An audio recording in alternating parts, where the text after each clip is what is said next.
साथीहरु यस्तो क्वेशन छ है, हल गर्नुहोस् भनेर कसरी हल गर्ने है आज सिकौं। जस्तो यो भनेको के हो, यसको डिग्री हो र यसको यो पावर 4 को पावर x + 8 हो। यहाँ 6 डिग्री हो, 1 to 8 हो यो। अब यसलाई हामीले हल गर्नको लागि के गर्छौं भने यो 2x + 4 अनि यो भनेको जुन रुट अन्डर छ नि, रुट अन्डर कति त 4 को पावर x + 8 लेख्दिनुस् एकपल्ट। सोलुसन गर्दाखेरि एकपल्ट क्वेशनले सार्नु पर्ने हुन्छ। अनि 6 डिग्री रहेछ, 1 to 8। अब के गर्ने, यहाँ बीचमा इक्वल आयो भने सुरुमा OR दिने, OR दिनुपर्छ, यो नियम हो।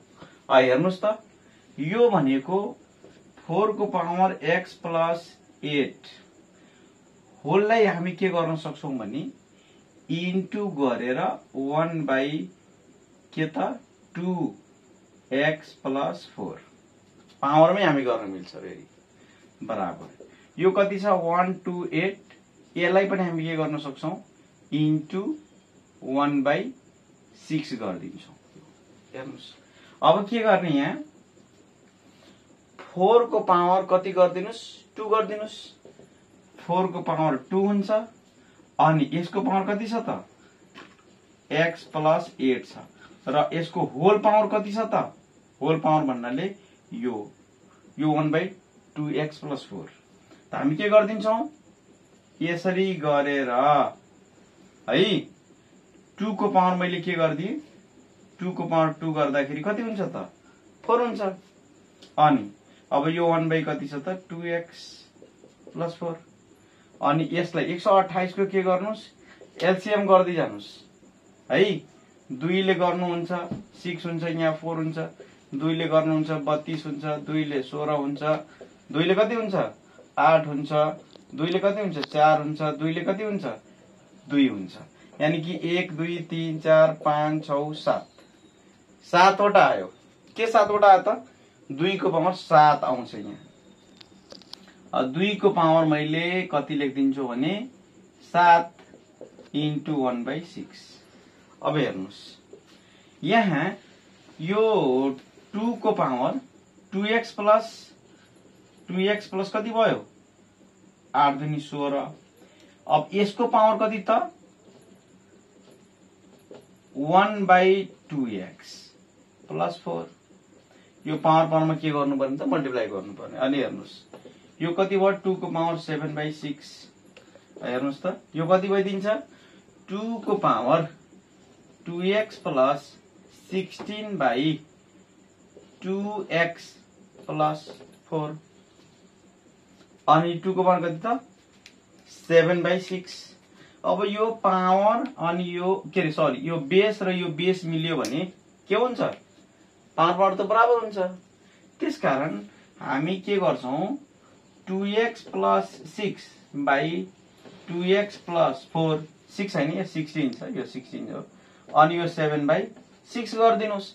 अब यसलाई के गर्नुस् क्रस मल्टिप्लाई गर्नुस्, x को मान फाइन्ड आउट गर्नुस्, कति सजिलो छ।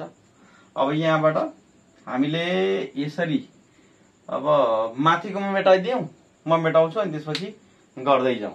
हेर्नुस् यो माथिबाट हेर्नु होला है ट्याक्क। अब हामीले कसरी गर्ने भनेर हेर्दै जानु होला। जहाँ बुझ्नले अप्ठ्यारो पर्ला त्यहाँ तपाईहरु के गर्न सक्नुहुन्छ स्टेपमा यो स्टेपमा यसो भयो भनेर भन्न सक्नुहुन्छ। ल हेर्नुस् यो और त हामीले दिनै पर्यो 6 लेसमा गर्ने। अब क्रस मल्टिप्लाई 6 * 2x + 16 बराबर 7 * यो 2x + 4 गरिदिनुस्। कति सजिलो छ, गाह्रो छैन। अब 6 दुनी कति हुन्छ 12x + 16 96 बराबर 7 दुनी 14x + 14 6 आहा सरी यहाँ कति छ 4 छ नि 4 7 चौको 28 लेख्दिनुस्। अनि यसलाई यता ल्याउनुस् यसलाई उता गर्नुस्। हेर्नुस् त यो 96 माइनस कति 28 बराबर यो 14x - 12x है। 96 बाट 28 घटाइयो भने कति हुन्छ यहाँ त 8 भइदिन्छ, एक दाइन दियो 16 16 बाट 8 गयो 8 यो मा चाहिँ कति 8 8 बाट 2 कति कति अब 6 हुन्छ। अनि बराबर यहाँ कति त यो भनेको 14 बाट 12x घट्यो भने 2x हुन्छ। अब हामी के गरिदिन्छौँ, x बराबर अब जसरी लेख्यो भने भइहाल्यो, x बराबर 68/2 गर्नुहोस्। यो भनेको कति आयो, 34 आयो। कति आयो, 2 तिहाई 2 चौको हो। देयरफोर x बराबर कति एन्सर हुन्छ त, x बराबर ठ्याक्क हामी लेखिदिन्छौँ, x को मान कति भयो, देयरफोर x बराबर कति 34 एन्सर। यो हल गर्न जुन कुरो हुन्छ नि यो सजिलो हुन्छ, तर हामीले यसको बेसिक कम्प्युटरहरू बुझ्यौं भने बल्ल सजिलो हुन्छ। अब यहाँ हामीले x को मान 34 मान पनि राखेर हामी हेर्न सक्छौं।